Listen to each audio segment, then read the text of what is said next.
যখন সাদা কস্টিউমে একটা শোরুম বা কোনো একটা প্রোগ্রামে গিয়েছেন, তখন আবার আপনার ভক্তরা ভাবছিল আচ্ছা অপু বিশ্বাস দি কি আসলে কষ্টে আছেন, উনি সাদা পোশাকে কি বিচ্ছেদের সুর বাড়ছে নাকি? না, এটা একটা থিম ছিল আমার। যেটা হয়েছিল যে সিফাত নুসরাত ওর ফার্স্ট বই যখন মোড়ক উন্মোচন করে, তখন আমি একটা ফ্লোরাল টাইপের শাড়ি পরে গিয়েছিলাম, অনেক ফুল ফুল আলা শাড়ি। ওটা একটা বসন্ত ছিল। আর ওইটার কারণটা ছিল একটা শুভ্রতা।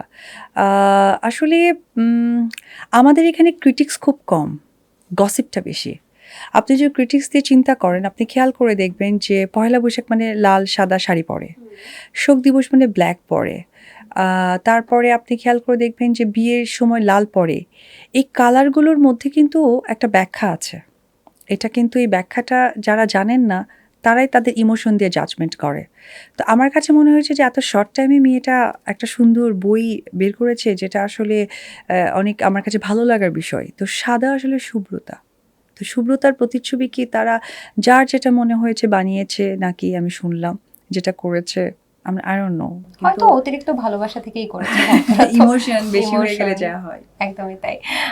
এমন একটা ব্যাপার আছে যে আমরাও দেখেছি যে বিভিন্ন আপনার কোনো পোস্টের মাধ্যমে দেখিনি, কিন্তু বিভিন্ন মানুষ যারা আপনার ভক্ত বিভিন্ন জায়গায় আপনাকে আর শাকিব খানকে এবং আবরাম খান জয়কে যখন আমেরিকায় ঘুরতে দেখেছে, সেই ভিডিওগুলো কিন্তু আসলে ছোট ছোট করে তুলে তারাই ভাইরাল করেছে, লিক করেছে, এবং আমরা সেটা দেখেছি, দেখে অ্যাপ্রিসিয়েট করেছি অনেকে। কিন্তু আপনার পক্ষ থেকে তো কখনো কোনো ওই ধরনের পোস্ট আমি দেখিনি, হ্যাঁ আমরা দেখিনি।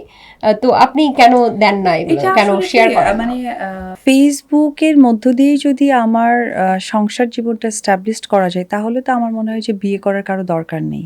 তা আমি তো মানে একটা বিবাহিত জীবন, এখানে এত তো প্রমাণের দরকার নেই।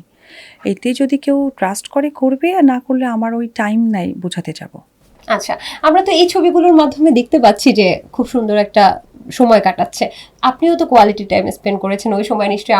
আপনি যেহেতু পোস্ট করেননি, আমরা হয়তো অনেক কিছু দেখতে পারিনি। তো আমরা এখন তো ভক্তরা জানতে চায় যে ওই সময়টা আসলে কোথায় কোথায় না, আমার ঘুরলেন। কাছে মনে হয় যে কেন তাহলে ব্যক্তি আর প্রফেশনের ডিভাইডেশনটা আসছে, কেন ব্যক্তিত্বে আর ডিভাইডেশনটা কেন আসছে? আমার যতটুকু মনে হয়েছে জানানো দরকার জানিয়েছি, যতটুকু আমার প্রয়োজন মনে হয়নি ততটুকু তো আমার জানানোর দরকার নাই।